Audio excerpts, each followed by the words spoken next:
Ladies and gentlemen, welcome back to the Muscle Intelligence Podcast. I am your host, Ben Pekulski, as always, bringing you the greatest guests on the planet to allow you to unlock the greatness that is inside of you. We are aspiring to bring you the best at the highest level of personal achievement, the highest level of human achievement. Today, we're going to teach you how to unlock your brain, how we're going to teach you how to unlock your unconscious programming.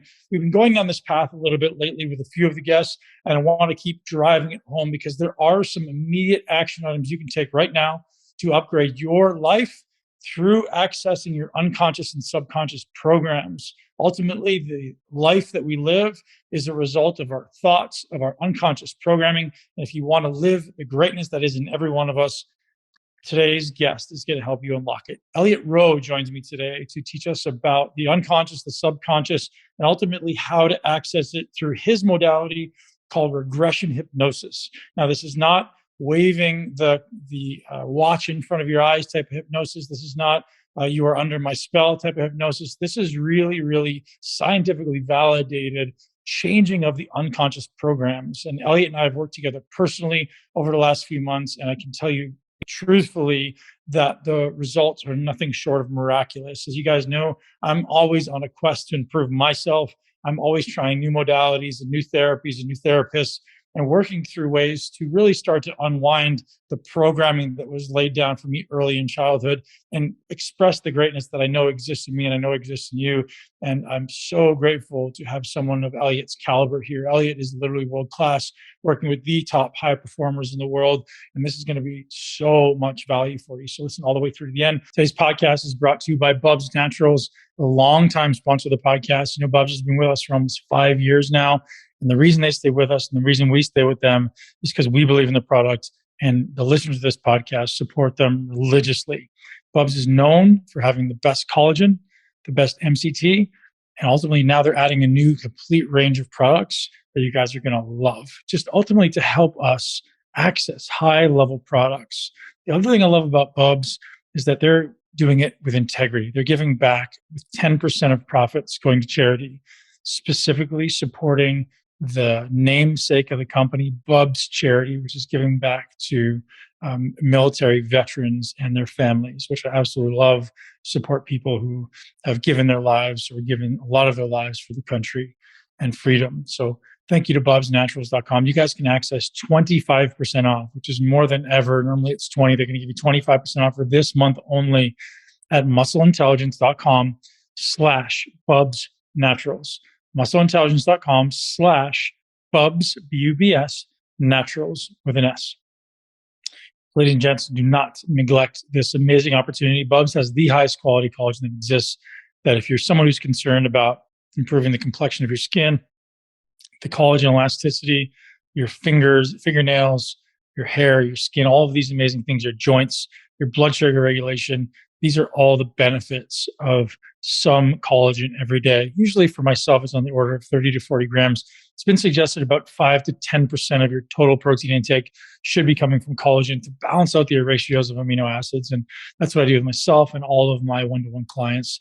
Today's podcast is brought to you by magbreakthrough.com. You guys know that magnesium is probably the most important supplement that I advocate to myself and all my clients, including my family. And Magnesium Breakthrough is 7 different magnesium chelates. Why do you want 7 different magnesium chelates? One, they all tend to work on different tissues in the body a little bit differently. Certain ones will affect your muscular system, your nervous system, your digestive tract, and all the other organ systems in the body can be influenced through these different chelates of magnesium. My suggestion is that everyone takes these magnesium products with obviously permission from your healthcare practitioner. Always make sure you guys are getting these supplements advocated by your doctor and whoever is ultimately looking after your health. Magnesiumbreakthrough.com/muscle intelligence. Use the code MUSCLE to get hooked up for 10% off and up to $200 in Black Friday gifts if you jump on it right now. So head over to magnesiumbreakthrough.com/muscle intelligence or just magnesiumbreakthrough.com. Use the code MUSCLE to get hooked up with 10% off. Enjoy the show with Elliot Roe. Yeah, so I got started in hypnotherapy because I had a fear of flying. So I had a fear of flying. It would stop me taking long haul flights. I would travel short haul, but it would ruin my vacations. So Really? So worried. what did that express like? Was it like anxiety or just like Yeah. So basically, I had anxiety from the booking of the vacation, and then as I'd get like 2 weeks before, I'd just be like not sleeping as well. I'd be feeling like really uncomfortable. And then when I was getting like driving to the airport, I'd feel like I was driving to my execution. To be wow. honest, like that's how it felt for me. And then we'd go on vacation, would spend the time worrying about coming home, would get home, and then I'd feel relieved that the trip was out of the way. Wow. So very substantial fear of flying. Someone recommended a hypnotherapist to me, and I was very skeptical, as most people are, and went to a hypnotherapist, and she managed to resolve it in an hour, Hmm. which completely changed my life. And what was interesting to me was the way it was resolved and what hypnotherapy actually was. So I sort of went into this office. She taught me through a guided meditation. So I got very, very relaxed. There's no collapsing like you would see in a stage show. I was just very relaxed. And she started to ask me about my feelings around my fear of flying. And initially, it brought up some memories of turbulence on planes and things. And then it got to an earlier memory where I was about 3 or 4 years old. I was at my grandfather's house and I was shown a picture of a small private jet. And I was told it had crashed and killed. And as a kid, I was told it had crashed and killed his business partner. Um, what was interesting, and then she worked through the emotions of that. So, because it's crashed, it doesn't mean it's dangerous, et cetera, et cetera. What was interesting is it wasn't a memory I was consciously aware of. So, and then after the session, I felt fine about flying, which was crazy for me. Went and spoke to my mom, and she was like, yeah, that happened. So there was this memory that came up that explains completely why I thought planes were terrifying. And my fear of flying went. And because of that, I got a really strong interest in hypnotherapy and just looked for the most comprehensive course I could find to train as a hypnotherapist, really just for fun and interest. So I wasn't considering it a career move at the time. I just thought, hey, this is really cool. Maybe I can help my friends and family. And then I got qualified. At the time, I was working in solar energy investments. So, like, completely, completely different career. And started working with friends and family after I qualified. They would then start recommending friends and recommending friends. And it just turned into a business. And it became a good enough business where it made more sense for me to be a hypnotherapist than what I was doing because I was really enjoying my work. And then from there, I started working with high performers in different areas. And with the success that they saw, that just sort of continued this word of mouth advertising, which has built my entire business. What type of things would a typical hypnotherapist or yourself work with someone on? So if I wanted to change, what specific things do you typically come across? Okay, so I think there is quite a big difference between typical hypnotherapist and what I work on. Okay. So the standard hypnotherapist, if you're sort of in a town and you speak to the local hypnotherapist, it will probably be quit smoking, lose weight, fear of spiders, fear of heights, those sorts of things. And That how that's effective is that? Would you say like an average run of the mill hypnotherapist? How effective are they at changing those things? for those things, very, very good. So if you have a phobia, I would say hypnotherapy should be one of your first stops. So if fear of heights is impacting your life in some way, or public speaking is another really good one, then talking to a hypnotherapist, that makes a lot of sense because it's very easy to track those emotions back. It's Mhm. actually the stronger the fear, the easier it is to find the initial sensitizing event. So if you're terrified of something, it's really easy. If if it's like something's just spine tuning, then it's a more difficult task. The work I do is all high performance. So I'm helping people with self-sabotage, fear of failure, fear of success, performance in very high stakes environments. So for Olympians, UFC fighters, stock traders on Wall Street, uh, professional gamblers playing poker, those sorts of things. So I'm very much niched in high performance. That sort of small area where a small change can be really valuable. So I'm trying to get someone who's at 95% to 97% because that 2% is worth a fortune to them. The hypnotherapist in the high street is trying to help you quit smoking. It's quite a different job, but we're using similar techniques. So if we speak about self-sabotage, it seems to be, I mean, you tell me, that sounds relatively common to me. What Mm. type of thing would typically be the kind of catalytic event in that for someone in their life? Well, usually it's around self-worth. So there's different types of self-sabotage, but if we take one of the easy descriptions of it, so let's look at self-sabotage where it's procrastination. It's not doing the things you know you should be doing. So, hey, how should you be building your business, Ben? I should be doing this, this, and this, but I'm not doing it. I don't know why. We'll go into the session, and oftentimes it will come up that this client was particularly clever at school. They didn't need to work hard, and they built a persona around being the clever kid. That was me, man. Oh, right. Okay. Well, okay.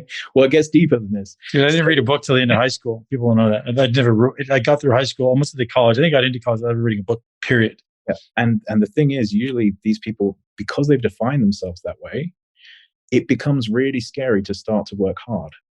Because then if you start working hard and you fail, your ego's crushed. Yep. But if you don't work hard and you fail, you can tell everyone I chose to not work hard. And that's why I didn't get the A, but I got a B. That's good enough because I would have got an A. I would be the best. All right. And we just see this pattern repeating itself through adult endeavors. So in their business, in college years, but usually this starts at like age 7 to 10, where they're like, I'm clever. I'm being told I'm clever. I do not want to risk this because this is the good thing about me. And so that's not the only initial sensitizing event, but that's the one I see a lot with high performers. So true. So true. Actually, I can see that in my son coming out. And I'd be curious, have you worked with children? Like I have a 9-year-old son and he's always been told he's bright. He's always been the brightest kid in class. And I see him now coming out with like the hesitancy to start new things that might be challenging for him. Yeah. Anything you might suggest there? Well, I don't work with children, but I have 2 7-year-olds, so I'm talking to kids around, talking to them about this all the time. The approach that we take is, we explain to our daughters, there's nothing you can do wrong that will allow us, make us love you any less. Mm-hmm. But there's also nothing you can do right that will make us love you anymore. So what we're trying to do is remove the idea that in any way their value or worth It's conditional. is conditional. But I think it's important to add both sides to that. So it's not just because a lot of us are like, hey, it doesn't matter. You could commit a crime, I'd still love you. But it's also, you could get an Olympic gold medal. I won't love you any more than now. Like, it's cool. But there's not this idea of love being traded for medals or sports teams or an A on your test. And we try and separate those things. So I'll be able to tell you in 25 years whether it works. Was effective. Totally. So if you're working with a pro athlete, let's say you've got a pro athlete or a pro poker player or something like that, what types of things are coming up for those people? Anxiety is huge. So this self-sabotage, a lot of people see that in athletic performance or professional gambling when the pressure comes on. So there might be, certainly in poker, there might be millions of dollars on the line. And sometimes that's intimidating for people. Mm-hmm. I've had clients come to me who are professional poker players who know that they sabotage their play as they get close to a final table because they know it's going to be televised. And they're uncomfortable playing on TV with their cards being shown in case they embarrass themselves. So they'll sabotage the way they're playing to make sure they bust before the final table. They're not consciously doing this, but it's just happening repeatedly over and over again. And when they go analyze their hands, they can see what they've done. So we're then working through these self-confidence issues and judgment issues. In professional sports, it's the same thing. Obviously, in the professional fighting, it's very dangerous. So anxiety is high. And what you're trying to do is allow guys to compete at the same level in the cage that they can spar at. So there's a lot of guys who are absolute monsters in the gym, and then they get to the cage and they just can't pull the trigger in the same way. And there's something holding them back. And we're just working through these same memories, programs. Am I good enough? Do I deserve to be world champion? Sort of all of that narrative to let them just perform to their highest ability. So effectively, we obviously you and I did a session together. We can talk about that in a minute. But effectively, you're putting them into a specific state and then finding these triggering events that are setting off this cascade of beliefs that ultimately is shaping their outcomes. Exactly. So Yeah. what we're looking to do is find where they created the program of self-sabotage and then change that memory. So all memories are malleable. So if you remember something right now, in 2 weeks, when you go back to that same memory, it'll be slightly different. It's always changing. And with hypnotherapy, what we can do is we can remove a lot of the emotion from the memory. So in the case of me at 3 years old being told there was a plane crash that could have killed my granddad, um, obviously a high amount of fear in that child. You sort of go back to the memory, tell the client, give the child a hug, calm them down, explain it rationally, and sort of remove the emotional intensity from it. So the subconscious no longer has a reason to fire this trigger every time something reminds you of that. So in my case, it was getting on a plane would bring back this subconscious program of you are risking your life. And most people have no idea these things exist. They're just experiencing these emotions that manifest in whatever way, and they just don't know why they're there. So, how do you, as a hypnotherapist, start to find the root of it?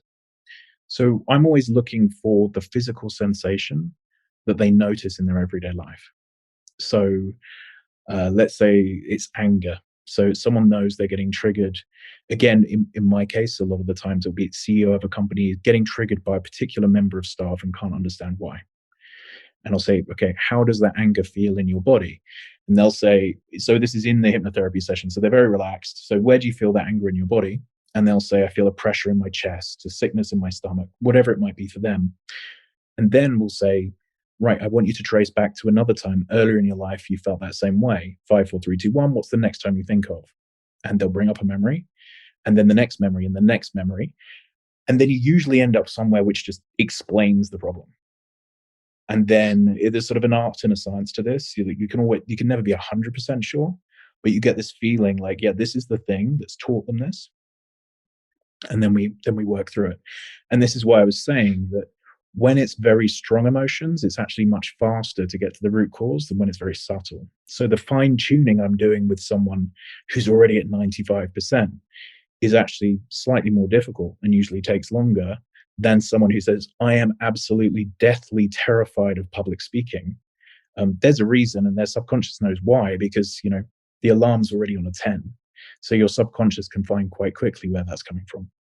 So interesting. So, when you're working with these high performers, how long would an average shift take? I know you and I spoke about we did about 2 hours together, and I think it was the most transformative thing I've done to this point in my life. And as I said prior to our call, I've done many plant medicine sessions. I've done neurofeedback, which is said to be transformative.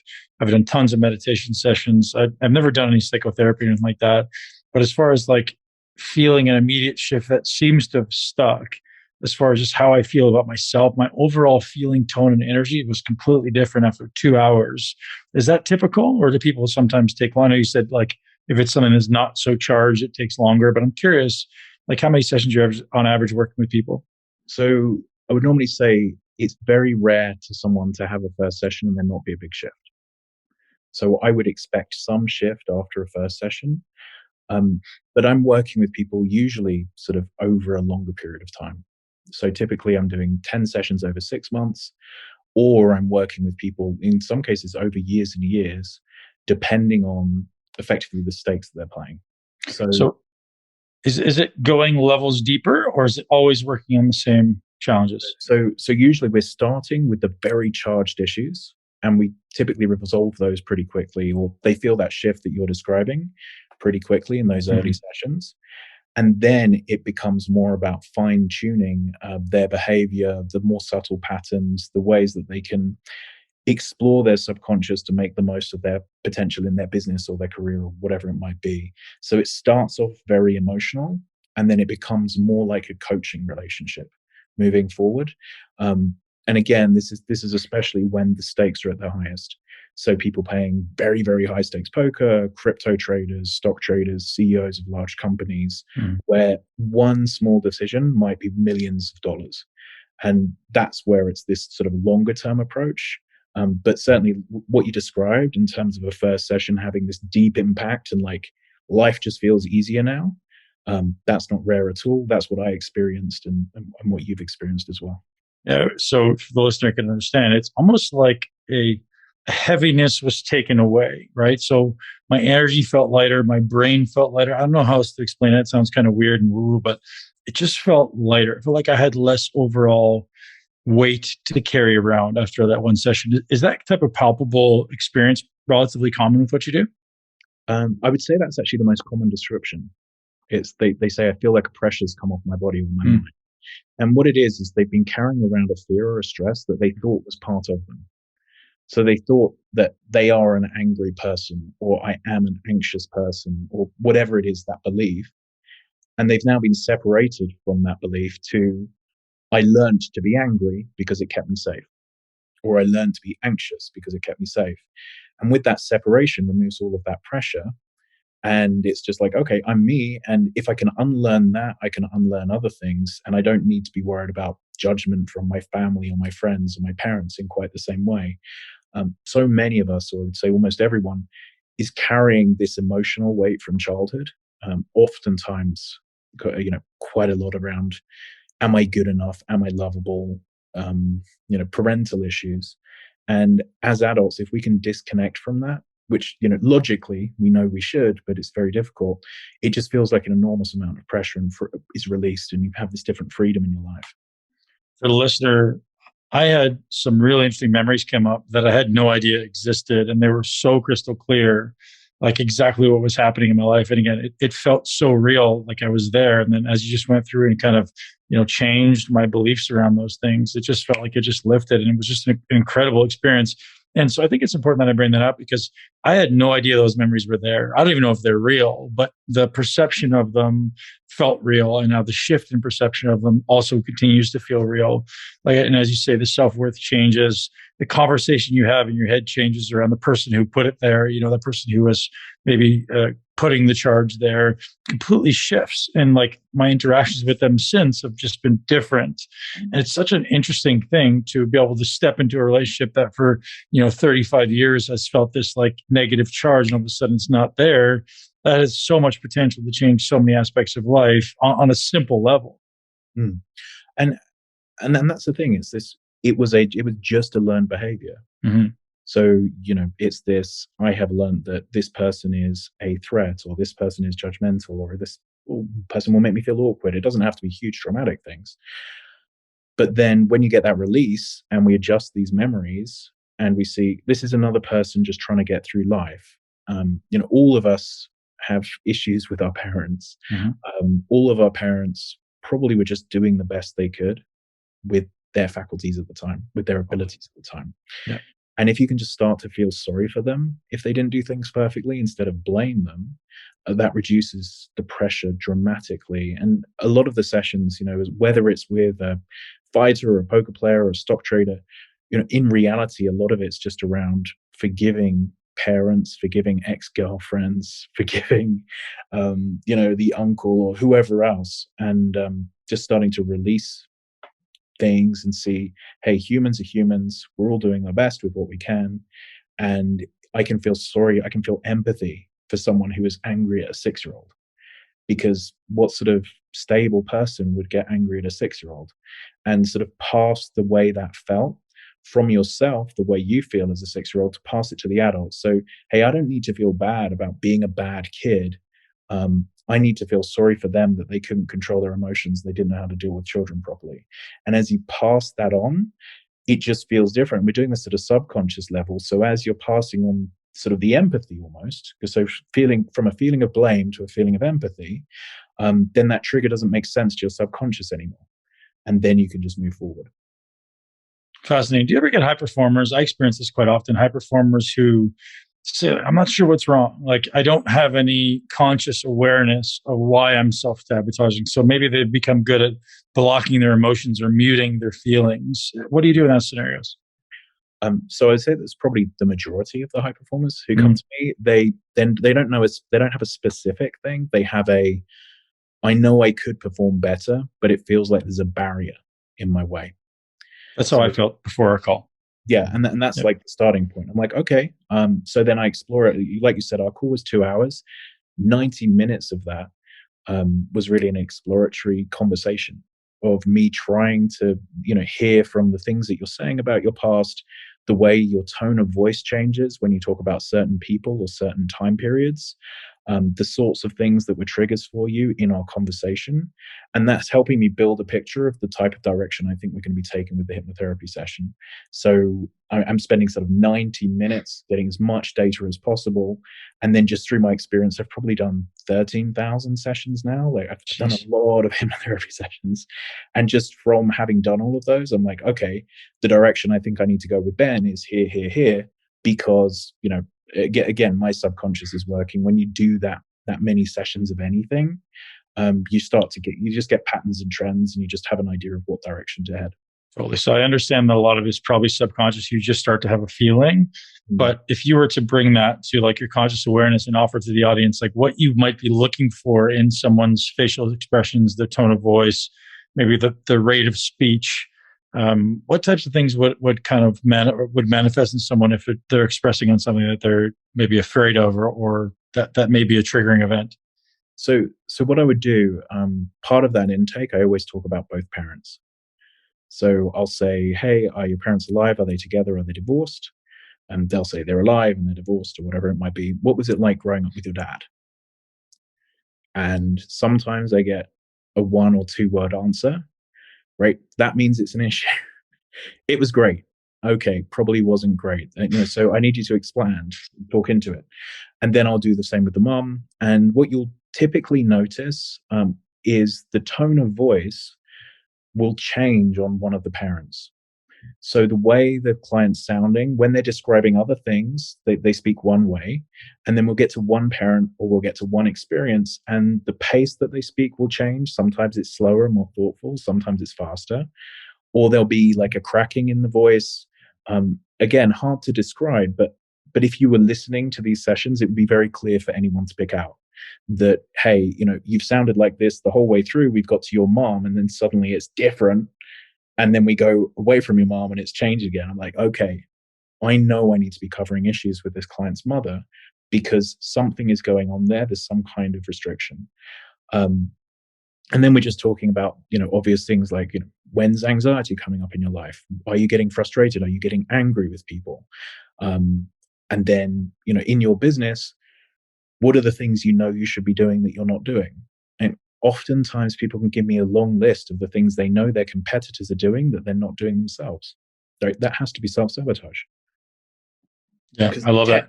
Yeah, they know what to do, but they're choosing not to do it. And that means strategic coaching can't actually help that problem. So more strategies can't help if you're not applying the strategies you currently believe you should be doing. And I would say that's one of the sort of flashpoints that the audience should be aware of is, should I be getting mindset coaching or should I be getting strategy coaching? You should get strategy coaching if you don't know what to do. If you know what to do, but you're not doing it, then you should be speaking to a mindset coach. But sort of the business coaching comes first. And then if you find you can't pull the trigger, then the mindset coaching takes the next place. Okay, so let's differentiate between an average person who calls a mindset coach and someone who's doing what you do, because mindset coach for many people is, when people think of a mindset coach, they may just be like, oh, it's like just going to get you out of positive or into positive thinking and out of negative thinking, and that's so far from what you do. Yeah, I mean, I think the problem is with these labels, we all sort of choose what we call ourselves in this industry. Yeah. You're a high performance coach, a mindset coach, a business coach, a life coach. But all of my business comes from word of mouth. And I think that's the case with most coaches. The people who get results, typically they'll be very expensive and they'll be very busy. And the people who don't get results, they might have expensive prices, but they're not going to be very busy because everything comes from word of mouth in this industry. So one of the things I would say is, the best way to find a coach is typically from a recommendation from somebody who's actually worked with that coach. Talk to people in your environment. If you're in mastermind, speak to people at the mastermind. Who have you worked with who was really good, who changed your life? And you can start building a list of the credible people in the industry. If you just go on Google or you go on Facebook and say, hey, I'm looking for a coach, you're going to get 15 people in your Facebook messages. But yeah, you don't really know how good they are unless you speak to somebody who's actually worked with them. Yeah. I'd love to have you walk us through your process. And I know after 13,000 sessions, nobody's going to pick up and steal your secret. So Oh, I'm I'm just not curious. worried. Yeah, I know you're not. I know. But I'm saying, like, good luck, right? You're truly exceptional at what you do. I feel truly blessed to have you on the podcast. So if you walk through like that, what you're asking or what you're trying to decipher there in that first 90-minute intake, and then what like the actual hypnosis part looks like. So obviously, I think you give us a bit of an outline of what the 90-minute session would look like. You're trying to just get to the root of it by asking very specific questions. Do you have a process that you follow in that time? Or is it just like, I always start with the mom and the dad and then find where the charge is and then kind of follow it down with very specific question asking processes? I have a list of questions that I'm going through. So I'm always going through the same questions pretty much. Obviously, it will change slightly if it's a different sport or a different industry. So there'll be some things that are niche specific. But I'm really looking to get where their current relationship is, if they have children, where the relationship is as a parent and with their children. I'm looking at the relationships that they've had with their parents. And again, that's usually where most of the issues I'll be covering in a hypnotherapy session will be coming up. I'll be talking to them about previous coaching or counseling or therapy that they've done, what they liked and what they didn't like. So there's a huge amount of information. If there are coaches listening to this, finding out a client's preferences for the coaching that they've had previously is unbelievably valuable. Why is that? People will tell you, well, one is if they say every coach I've ever worked with was terrible, probably you're going to be added to that list. If someone is completely negative, it gives you an idea of the sort of battle you're going to have with this client. Oftentimes, though, they'll have preferences of, hey, I didn't like this coach, they never listened to me, or I didn't like this coach because they were just asking me to solve my own problems and they weren't guiding me in any way. So some people want their hand held, and some people want to be pushed, and some people want to be told what to do. And we're looking to build rapport as much as possible in this first interaction. So certainly for my kind of work, the higher the rapport, the more trust that's built, the more chance the client's going to go where they need to go. So I can guide them towards solving their own issue. Effectively, they're always solving their own issue. I'm just a guide helping them getting to the state where they can start resolving their own problems. I'll then talk about the emotions, like I was describing. Where are you seeing anxiety, procrastination, self-sabotage, fear of failure, fear of success, anger issues, etc. I'll then talk about how they are socially. So what does your social life look like? How do you interact with friends? How do you feel in a busy environment? We'll talk about potential drug or alcohol abuse that they're struggling with, any other vices they might be struggling with. That often tells us there's an issue. If someone has lots of vices, usually there's quite a lot of work for us to be doing. There's something that those vices are sort of hiding for them. And then I'll talk about key moments in their life where they feel things shifted for them. So, are there any major events that have happened that you feel have created trauma in your life? And we'll talk through those. And then I'll ask them what they're looking to get from working with me. And sometimes it's not what I'm expecting it to be. And that's, again, for coaches listening, really, really useful. Make sure that you're on the same page in terms of what the client actually wants to get from this. Because sometimes, my assumption is not correct. Right. So it's very, very important to sort of set some targets so we can say, what would be a success? Let's pretend I'm magic. What is the success case for this? What will make you tell your friends I'm the best coach you've ever worked with? And, I want a very clear description from them of exactly what they're looking for. And if they're not sure, we have to really dig into that and make sure they come up with what his success case is for working with me. And as I say, a lot of this is done, as you know, we go through this all in a lot of depth. We'll then cover the real basic low-hanging fruit stuff, which is diet, exercise, sleep. So if someone hasn't been sleeping, probably they're not going to be in a good mindset. If they don't exercise at all, they're going to be. So there's some things we can just set as homeworks, which are going to make them feel better anyway. And then as we've worked through all of this, in my mind, I'm creating, as I say, normally it's 10 sessions that I'm working with someone. I'm creating a hierarchy of their issues. So everyone's usually got more than one thing that they should be working on. And I'm thinking, okay, this is costing them the most money and the most emotional distress. We're working on this first, probably do a few sessions on that. And then I want to be moving to this. And then I want to be moving to this. And if we have time, we're going to try to cover this as well in those sessions. So I'm creating this pattern of like performance for them. So if we manage to just hit this big thing, then the investment for them is going to be worthwhile. But if we manage to hit that first, then this, then it's going to be extraordinary improvement in life for them. And then we're going into that first hypnotherapy session, like I was describing. And we're starting with the big emotion. So before we get into the hypnotherapy session, I want to come back, because that we can dive into, but I want to come back to talk about why you brought up sleep, nutrition, exercise as an essential part to the transformation process, because I think skipping over that would be an injustice to the audience. So why is that stuff so important to the brain being receptive to change in the unconscious state? Well, I see it almost more as a sign of where the person's at emotionally. So if someone doesn't have self-care, so somebody's not working out, they are eating poorly, or they're not sleeping properly, it's just a lot of red flags that there's some self-worth issue. Because I believe that the vast majority of adults are aware, they might not know technically exactly what to do in terms of the best body they could achieve, but they are aware that in order to be healthy, you need to be exercising regularly. Most adults are aware that you need to get around 7 hours of sleep minimum a night. They are aware that they shouldn't eat pizza every day. So for me, this is like collecting the red flags of what's their self-love, their self-worth. Because if someone's successful in business, but they never exercise, they're eating pizza all day, and they're not getting sleep at night because they're drinking, there's going to be a lot of work for us to do mindset-wise to get that in order before they can get to that next level in their business.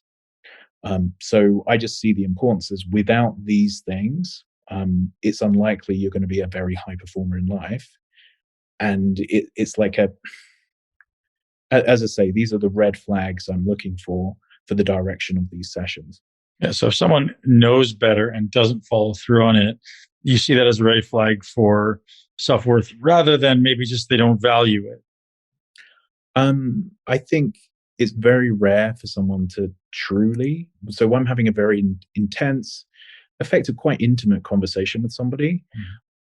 People who are, let's say, substantially overweight because they are eating a lot and they're not exercising. I think when you're having a very close, intimate, personal conversation with them, they know that they should be doing that, and it's affecting the length of time that they're going to live, how they're feeling on a day-to-day basis when they put their clothes on, the way they're looked at, the way they feel walking up the stairs. And I think it's quite easy to say, hey, I'm just happy living like this. But when you're having these very personal conversations, I think oftentimes I find the truth comes out that actually they do know that they would be better if they were healthier. Totally. I have a belief that, the overeating problem for most people is just like, hey, I'm eating to cover something up, right? I'm moving away from anxiety, moving away from fear, and this changes my physiological feeling, my physiological state. So for most people that I've come across that have an overeating challenge or even problem, we'll say, it's usually just them running away from something, right? So I totally agree. Yeah, and again, this is just I'm not a dietitian, I'm not a fitness coach, but just I'm looking for the way that they talk about it. So it's not for me to decide whether they should be a vegan, whether they should be doing paleo. Like none of that's relevant. What's relevant is they're doing the thing that they believe is best for them. Mm-hmm. And that's the key part from this mindset hypnotherapy side, more so than whether I believe what they're doing is the most optimal thing. It's much more about, are they being congruent with their own beliefs? It's interesting. So I have this kind of thought, this paradigm of like life is a succession of decisions based on what's better for me or what's not. Like at any moment I have a decision, I can choose the thing that I know is better for me. I know this is going to move the needle forward in my business, move the needle forward in my body, move the needle forward in my relationship. But and if we become conscious of those decisions, we can move the needle forward in everything. But most people, one, maybe not conscious of the decisions and their unconscious is running their life. Or even if they are conscious of the decision, they don't always choose the better path. And it's such an interesting reality to realize. It's just this sum of positive and negative decisions. And if you can just shift their self-worth at a level that says, hey, choose this positive thing more often, seems like everything will shift. Does that sound reasonable? It's basically that. Yeah. But you're trying to understand why they don't think they're valuable enough to do that yet. Mm-hmm. So the work I'm doing is, okay, so you're not making these good decisions, let's say around alcohol. Um, let's look at why you believe that you are someone who should be drinking a bottle of wine every night. What does that mean if you drink a bottle of wine every night? And just sort of work at the very much the root cause of the self-love, and I deserve to be healthy. And, just because my dad said he loved my brother more than me, or whatever it was that, created this narrative that you're not good enough or you're trying to run away from. And then we go into, okay, what's the cumulative impact of you drinking one bottle of wine a week instead of 7? What does that mean? And I'll have them visualize, whatever that is, 365 empty bottles of wine at the end of the year versus 52 bottles of wine, and how different does that look, and what does that mean for your liver, and just start to make a picture of, this is your life if you make this change, and this is your life if you don't. And every single time you make that decision, you're either moving towards this picture of you or this picture of you. How does that feel? And try and make it very visceral for them. And the more visceral you can make that, and really sort of the more horrific you can make the negative, and the more positive you can make the positive, the more likely they are to make that decision each time, because they're going to follow whatever makes them feel most comfortable. But a lot of the time we do need to hit this deep-seated self-worth, because a lot of people believe that they don't deserve to be rich, or it's bad being rich. Like, that is very, very standard. They have an amount of money they're comfortable hitting, and they really can't get past it. There is a wealth thermostat that people have created through their childhoods. And to get people through that, you have to understand why they've created that value for themselves. And that's something that if you don't do the deeper work first, they'll find ways to self-sabotage and bring themselves back down. And I feel like that would be something you probably come across a lot. I know I've come across it a lot, as people have that block, that ceiling that prevents them from growing financially. So one thing that came up during that little thing you were saying there is, like, what happens when someone, let's say you come across a drug addict or a alcoholic, and they say, well, I like drugs or I like alcohol. Is it impossible to change those people? One, they're very unlikely to come to me. So, I really don't advertise for drugs or alcohol. It's more like a high performer who are working on other things, and they're like, oh, by the way, I'm drinking every day. Right. So, if they're an alcoholic or a drug addict, I'll be passing them on to someone who specializes. Right. Well, sometimes high performers are those guys. They have those things. Yeah. But usually that comes down to, okay, we'll just talk through, again, just being logical and rational. What happens if we spend the next 10 years drinking half a bottle of whiskey every day? What does that look like 10 years from now? And start building the picture, because a lot of the time people might say, I'm happy with how this is right now. I'm happy with these decisions right now.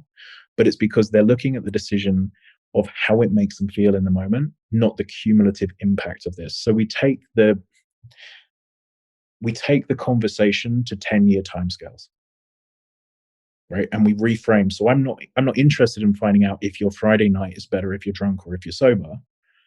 I'm interested in finding out when you're 50 years old versus now at 40. Like, what does it look like at 50 if we continue with this behavior? Okay, you're saying that, hey, it's good in the short term. At what stage are you going to stop before 50 if you're saying it's going to end up in a bad location? So are you going to say you're going to stop now? Or are you saying in 5 years? Why in 5 years is it different to stopping now? So we just change the logic that they're using in those moments. But if someone's truly a high performer and they're drinking huge amounts of alcohol, if they stop drinking the huge amounts of alcohol, they're going to perform even better. They're going to sleep better. They're going to have a clearer head. And it's hard for anyone to argue about that as much as they want to. It's too simplistic. Do you often see physical changes in people when you remove the mental barriers? Well, over time, certainly, in terms of if they haven't been exercising or they haven't been eating well and they start showing themselves respect. One thing that's interesting, sometimes I can almost see a physical sign of like a change in the stress in their face after sessions. So sometimes people are coming in very sort of tense, and then we'll work through and we'll release these issues. And sometimes there is this sort of difference in the way they're carrying themselves afterwards. And my brain just goes to, like, if you can remove the alarm bells, right? The lion in the corner we're bringing down their sympathetic arousal, maybe turning on the parasympathetic nervous system. Their body goes into more recovery mode. Maybe they have less desire to eat. Maybe they have more desire to, or more ability to recover and often get in better shape. So again, that just curious if that came up. So we kind of sidetracked away from the actual hypnosis process. So I want to come back to that. It's like, so people have an idea of what that might look like. Okay, so the beginning is like a guided meditation. That's the easiest way to describe it. There is no magic to hypnotherapy. I'm trying to guide someone to their own natural state of hypnosis. So a trance state that humans are capable of reaching. Now, this will usually look like breathing exercises, visualizations, and counting them down in some manner. We get to the end of this relaxation process. So if you are used to doing meditation, that sort of feeling that you get to after you've done the body scan in meditation. And then with meditation, you're looking to let go of your thoughts as they come through. So I'm focusing on my breath. The thought comes in. I focus back on my breath and I let go of the thought. And that's sort of mindfulness meditation. With hypnotherapy, we're looking to intensely focus on a single emotion. So instead of letting go of thoughts, we're getting to that same very relaxed state and then focusing in on that physical sensation that we're describing as the anxiety, the anger, whatever it might be. And then connecting it back to root cause as I was describing. So when else have you felt this way? When else have you felt this way? When else have you felt this way? And we'll hit some memories that usually quite obviously are traumatic and have caused issues. They don't have to be horrific memories, but it's just enough for the child to question their self-worth effectively. So the teacher has called them out in class and called them stupid or whatever, these sort of things that come up again and again and again. We'll then work through those memories, as I say, showing love to the child, reframing it. So the classic one of the teacher made you stand up in class and everyone laughed at you and whatever it might be, we'll reframe that as, your teacher, Mrs. Smith, wasn't very good at her job. How old was she? Oh, she was a 50-year-old lady.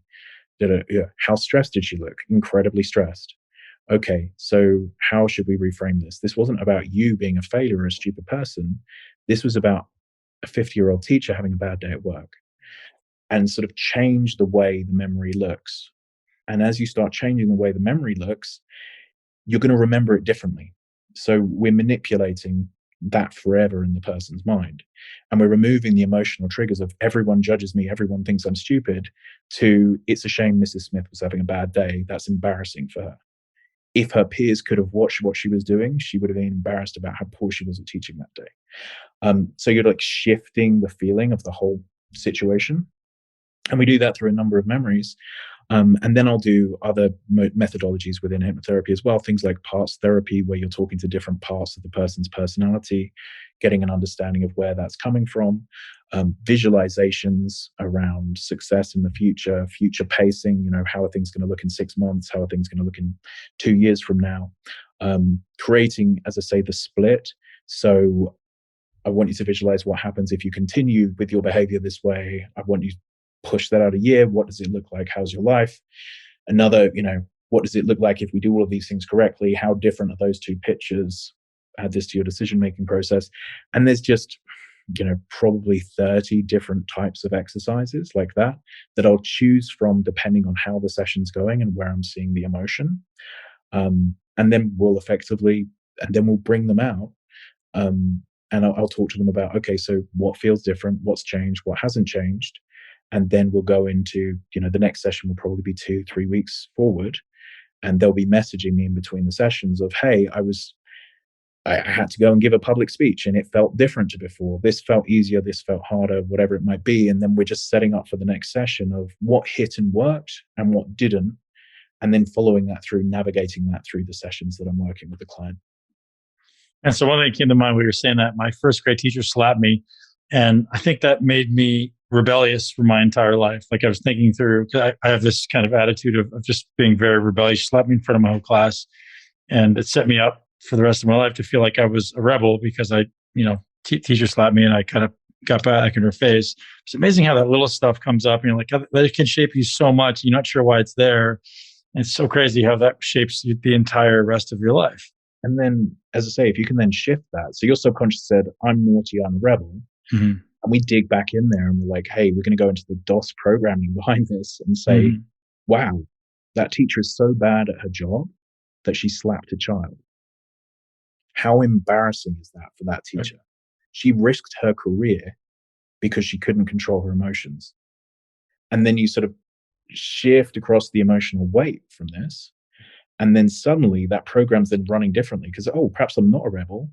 Perhaps there was an abusive teacher in that class. And, and then the program runs differently and then the triggers hit differently. I just start to think about all these kids out there who have parents who are really relatively unconscious in their decision making, their ability to process really anything, and these kids are just kind of victims to these often horrible scenarios, or seemingly sometimes insignificant scenarios that cause these horrible cascades of perceptions and that turn into realities. It's so interesting that this world is evolving however it evolves. I'd love to see this stuff in the hands of more people. So one, they understand that it's possible to change, and two, like actually having access to people like yourself. So where would you suggest people go if they want to read about hypnosis? There's a couple more questions I want to ask you before we part, but like what's the best resource if someone obviously can't afford to come to you? Maybe that's kind of the top of the totem pole. But if they can't, where is another resource they could start to go to understand this stuff or maybe get some help? I mean, I have an app you can download for free called Right. Crime Mind. So I've got a Crime Minds. hypnotherapy app. So great. Yep. So that's a starting point. That's just on iPhone. In terms of books, there's a really old book called Hypnotherapy by Dave Ellman, which I like as a good starter for people. So that's a good start. Good start. There's an author, Milton Erickson, is one of the fathers of hypnotherapy. Checking out his work. There's The Art of Hypnotic Regression by Roy Hunter. That speaks a lot more towards the sort of work that I do. So they would be books that I would look at. Yep. In terms of if you're looking to find a hypnotherapist, I'm very much everything I've described today is regression-based hypnotherapy. And there are different schools of thought. There are some people who do non-content hypnotherapy, and that's more suggestion-based. So you're not actually covering the issues, you're just reframing the way that you're viewing it. So changing the color, sort of NLP type exercises. Again, some people prefer that kind of hypnotherapy, but make sure you discuss with the hypnotherapist the sort of work they do and make sure it matches with the sort of work that you're interested in doing. So if you're looking to do the deep memory work, you want someone who specializes in regression. If you don't want to cover those memories because some people just do not want to go there, then find someone who focuses on content-free hypnotherapy or suggestion hypnotherapy, and then you can try the work without covering the memory. So that was literally what I wanted to ask you. So I think hypnosis gets a bad rap when people start getting into the idea of suggestions. Like, I could be suggestive to you that I could make you do something outside of your own control. Can you speak to that a little bit? Is that reality, or is that kind of myth? So the stage shows, the way that they work up, there's a very small percentage of people who are very suggestible. There's also social pressure of being brought up onto a stage, and there are also some sort of tricks that you can use that are using social pressure, the suggestibility of the person, and then some hypnosis. So the person on stage might believe it, but the hypnotherapist can't do that. The hypnotist can't do that to everyone in the audience. It's going to be a tiny personality profile, and then quite often people who are at least at a subconscious level want to be on stage doing these things for the attention. So they want to be doing this, and that allows them to go along with the narrative, and the hypnotist gives them an excuse to be able to do that effectively. I don't believe in I can't tell someone to go and do something they don't want to do, and they're going to do it. It's not like some magical power. This is a therapy with a way of effectively unlocking the program for the individual to resolve their own issues. So yeah, it's not some magical click my fingers, you'll start dancing. But if you want desperately to dance in front of people, that would create a wonderful excuse for you to be the center of attention. Got it. So I've used your app, and for the audience listening, it's fantastic. I use your sleep hypnosis almost every day. I'm a pretty good sleeper to begin with, but I think just having just the superpower of being able to get to sleep, your app has been incredibly helpful. So thank you. So definitely something I suggest for the listener. And if anyone has the financial ability to get in touch with you and do a session, I couldn't recommend it more highly. Where's the best way for them to reach out to you, Elliot? So I'm at elliotroe.com. And there's an application form, and I've also trained a number of hypnotherapists. So Again, I work predominantly with high performers. My prices are pretty high, but we have a whole team of people for all sorts of price ranges who use the same methodology as me. So you just fill out an application form and we'll fit you with the right sort of hypnotherapist. ELLIOTROE Yeah. .com. So one T. Single T ROE.com. All right, perfect. We will put that in the show notes at muscleintelligence.com as well for anyone listening. If you guys want to check that out, Elliot, man, truly grateful for your time, for our session together. And I will definitely be doing some more sessions with you in the future. I saw really a tremendous difference. And for the audience listening, the reason I had Elliot on is we worked together separately and it was just transformative, nothing short of miraculous. So I wanted you to get on here to talk a little bit about your method and your approach. And I'm super grateful for our time together, Elliot. Thank you. Man, really appreciate it. Thank you so much. That's a wrap, ladies and gents. Thank you very much for tuning into the Muscle Intelligence Podcast. I love that you are willing to give us your attention, give us your trust, give us your ear, because I know that there's a lot of people out there trying to take your attention. And I'm so grateful for the constant feedback I get on Instagram, on Apple Podcasts, on YouTube, on Spotify, on how you guys are enjoying the show. So if you love it, leave us a review. Don't forget to subscribe because we have so many amazing guests coming at you in weeks to come. Thanks again to Elliot Roe for joining us. I know that was absolutely mind-blowing. It was for me. And as I said, I've had the pleasure of working personally with Elliot. If you want to get in touch with him, a great way to find him is through Instagram. We'll link to that directly in the show notes. Thank you very much to magnesiumbreakthrough.com, which is ultimately our great friend by Optimizers for providing the highest quality magnesium, 7 different chelates to help you optimize your body, to decrease stress, to improve sleep, and improve over 700 different biochemical processes in the body that are dependent on magnesium. Head over to magnesiumbreakthrough.com/muscle-intelligence, or just go over to magnesiumbreakthrough.com and use the code MUSCLE at checkout to get hooked up with 10% off, guys. This is a product that I use every day, and I suggest most people use it as well. And again, always check with your healthcare practitioner before taking my advice or anyone else's advice for that matter. We want to make sure you're always safe. And one final shout out to our amazing show sponsors from today, Bubs Naturals, MCT powder and collagen that are second to none, guys. And if you're not already using MCT and collagen, I suggest most people, if not all, add it to their regimen. Collagen is amazing for your hair, your skin, your nails, your joint health. It's something that I usually will take pre-workout to improve my joints, and I'll often take it a little bit with dinner or after dinner to improve my sleep. It tends to help regulate blood sugar, and when you sleep, because of the amino acid glycine, really seems to help blood sugar regulation. So if you're someone who's looking to lose body fat, someone who looks to improve their joints, someone who wants to improve the appearance of their hair, their skin, their nails, and collagen is the way to go. Head over to Bubs Naturals, BUBSNATURALALS.com. Use the code MUSCLE to get hooked up with 25% off. Have an amazing day. Live your greatest life in a body that you absolutely love. Thank you so much for tuning into Muscle Intelligence. If you enjoyed today's episode, please be sure to share it with at least one person you know. And make sure you're subscribed so you never miss an episode.